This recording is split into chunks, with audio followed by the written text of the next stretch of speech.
Hello folks, welcome to Wikipedia World, and I am Abhinay Gupta. So today again we'll continue with the topic, the compromises, arrangements and amalgamation of companies. This is approximately the 8th lecture for this chapter that was required. Today we'll wind up with the sections in the chapter, which is section 517 will be the section that we'll be doing today. And so far we have covered the remaining sections. And we will take, I think, another one lecture on this chapter where I'll discuss the important questions, the past year questions that have come in the examination, important tips, how to deal with the questions. There may be some basic necessities that are the basic points that you will have to jot down in your answers that will fetch you marks. So we'll talk about those in the next lecture, but we'll wind up the syllabus for this chapter today with section 517. Which will be the arrangement with the creditors by company in voluntary liquidation actually. So before we start with the chapter, I would want you all to get into the flow with the chapter, right? So what have we done so far? We have done section 391, which was the procedures that were to be followed for compromise and arrangement. Section 392, that were the powers of the High Court. Section 394, which talked about the reconstruction or amalgamation by sale of undertaking. Right, these two chapters had high intervention of the court, and then we had section 395 where the court's interference was ruled out, because 395 dealt with reconstruction by sale of shares or takeover of the company, right? And then we had section 396 following it, where the central government comes into the scene and they get 2-3 companies amalgamated in public interest. And we had section 396A where you had to get the approval of the central government before disposing of the books of account of the amalgamating company. Then we moved out of the 300 series of the section and went straight away to section 494. These are some topics that may not be covered in various books, but yeah, these are indeed a part of the syllabus. You had been asked questions far back in the year 1995, but still you can't ignore it. If it had come once, it may come again. And the section that we'll be doing today was section 517 that appeared in your examination in section 2001 and next in 2007. So it appeared at a gap of 6-7 years, and again it had been 8-9 years now, so there is a probability it may be repeated. But since these are not very important topics, they have not been very frequent in your examinations, hence students tend to leave those sections. They consider it to be an unimportant section to be left behind. But my dear friends, there is one thing I'll tell you for CA examinations. If you are doing any section of the syllabus or any chapter specifically, do it 100%. Because you may never know, that can be section 517, maybe the question in your May 16 examinations, and then your entire effort goes for a toss. You have done sections, you have done them thoroughly, and you didn't touch section 517, which was indeed a very easy section. You had to just understand 2 points, and that could fetch you 5 to 8 marks in your examination in the CA final, but you lose it. And my dear friends, 5 marks is a very big deal in CA final examination. So the only thing that I would like to tell you is not to avoid any particular part of a chapter. If there is any particular chapter in any subject, if you feel it tough, ignore the entire chapter, because then you know that you are leaving behind 10 marks. That is the gamble that you are playing. But giving in an effort and then missing out on it is actually painful, right? So now we move on and understand what section 517 has to say, what is the story behind it. So section 517 deals with the arrangement with the creditors in voluntary winding up. So again, over here we have not specified whether it is members voluntary winding up or the creditors voluntary winding up. All we have seen is the voluntary winding up. So indeed, we can generalize the term. We will consider this section in the winding up of both the members as well as the creditors. We'll have the same provisions applicable, right? It just has to be voluntary, maybe by the members, maybe by the creditors. So when the company is being wound up voluntarily by any member or the creditors, that is when the shareholders or the creditors or anybody like who are interested in the company they feel the urge of reviving the company, and then they get into an arrangement with the creditors of the company. They say, okay, we have a lot of creditors, we have a lot of debts. All of you, I'm taking an example. Like, all of you, please do away with 50% of your dues. If you are supposed to get 1 CR from the company, please settle down at 50 lakhs. So if we save 50% from all the creditors, the company can go ahead. The company can, again, we can make an attempt to revive the company. Right? Because our liabilities go down a lot, so we'll have enough assets, we'll have a good net worth of the company, we can revive it. So that is the kind of arrangement they make with the creditors. But my dear friends, keep it very clear that these provisions are applicable only in the case of voluntary winding up, voluntary liquidation, right? So we'll start with the procedures under section 517, right? We'll see the procedures for the arrangement with the creditors. How does it go about? So, as you know, the working of the company and the responsibility lies with the board of directors of the company. So even this procedure is initiated by the board of directors, right? They will prepare a draft scheme of arrangement, right? And they'll approve it at their board meeting. So once the draft scheme for arrangement with the shareholders, the creditors, whatever be the requirement to revive the company, that may be they need to waive off 20%, 30%, 50%, or there may be some other scheme, right? That scheme of arrangement will be prepared by the board and approved in the board meeting, right? And then once it is approved in the board meeting, then the company makes an application to the court. They will send an application to the court to get into this arrangement, and then will require the court to issue directions as to how the meeting will be convened, right? Then court, on receipt of the application, will again obviously check whether or not it is feasible and workable, and whether or not it is fair for both the companies as well as the creditors.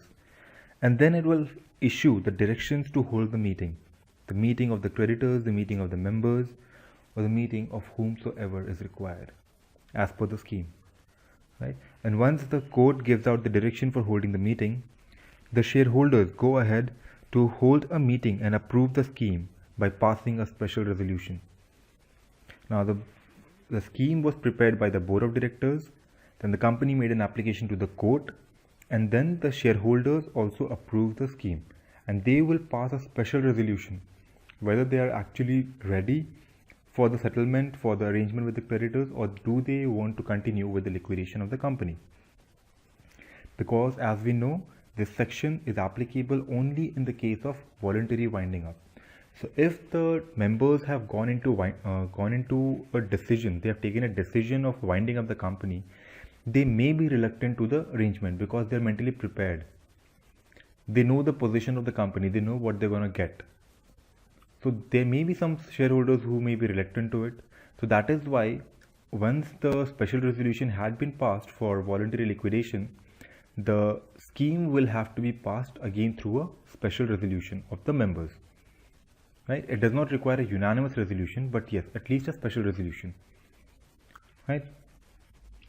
And now they'll also call and hold a meeting of the creditors of the company. And again, since it's a voluntary winding up, it may be a voluntary liquidation done by the creditors too, right? It can be case specific, maybe done by the creditors, maybe done by the members, whosoever it is. So, but the law that is framed can't be case specific. So for that purpose, they have defined that when the creditors meetings are being called, the scheme shall be agreed to by at least 3/4 in number as well as the value of the creditors, right? If majority of the shareholders, like the special resolution is passed by the shareholders, they are ready for the arrangement, and on the other hand, when we spoke to the creditors, even they are ready with 3/4 majority, that is around 75%, sorry.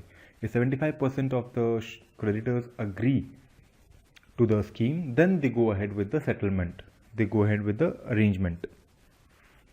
So once it is clear, it gets a green signal from both the ends, both the members as well as the creditors, the company shall approach the court for approval of the scheme.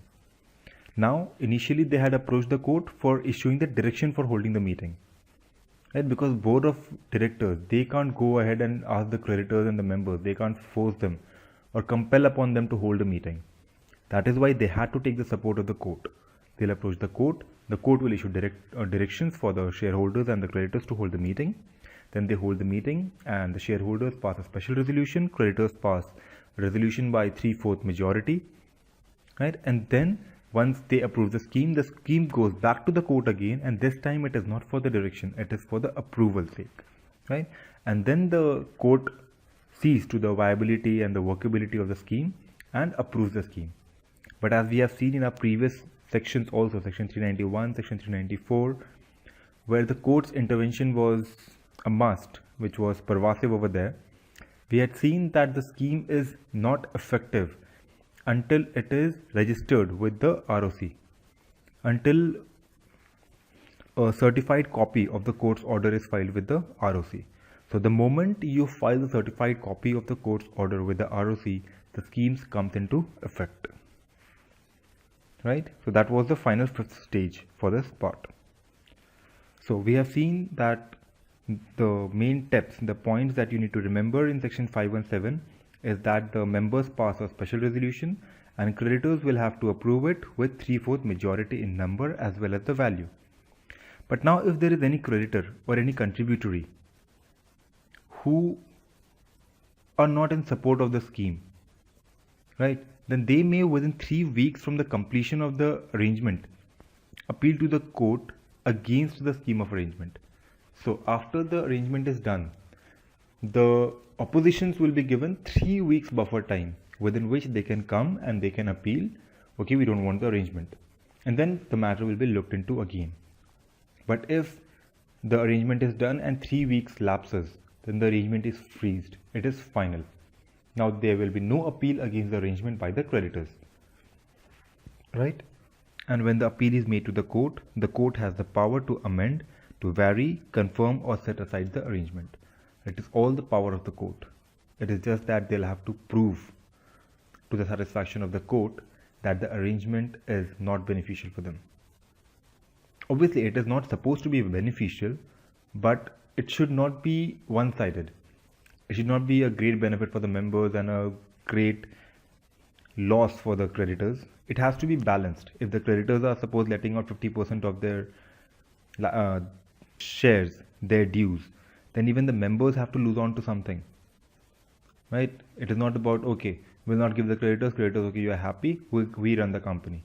And again, next time there are huge piled up creditors, and again you say, okay, we get into arrangement, we won't give the creditors anything, and we continue with the company. So that is not done. That is not fair. That is when the creditors can appeal to the court. But if the creditors feel that no, if the company goes into liquidation, we are anyways not getting anything, right? But if we settle down to 50%, then one thing is for sure, we are getting our 50%. It is not specifically 50%. It can be 40, 30, 20, 100, 80, 90, whatever. So they know that if we settle down with this specified percentage, then we are confirmed to get that specified percentage. Plus, if the company is revived, there is a chance of recovery in future, right? So that is a beneficial point on both ends. And hence, that is the time when there is an arrangement with the creditors by the company in voluntary liquidation, where section 517 comes into play. And as I have already mentioned, this was asked in CA Final May 2001 and CA Final May 2007. So it has been asked with a big gap, and again you have a big gap of 7-8 years now, and so it can be asked in your coming attempt too. So I suggest not to take this topic very lightly. It's just 2 points you need to remember: the SR and 3/4 majority, and the section is closed, right? So we have done section 391, 392, 394, 395, 396, 396A, 494, 507 and 517. Total 9 sections in this chapter, which are fairly linked to one another. There is almost a similar kind of procedure that is being followed. Somewhere you have the intervention of the court, somewhere you don't, somewhere you have the intervention of the CG. But otherwise the entire chapter moves around the same common point, right? So that will be all for the day. With this, I'll take a goodbye from you. So until the next class, when we discuss the questions the important questions for examinations and your past year questions. This is Abhinay Gupta signing off. Okay, thank you.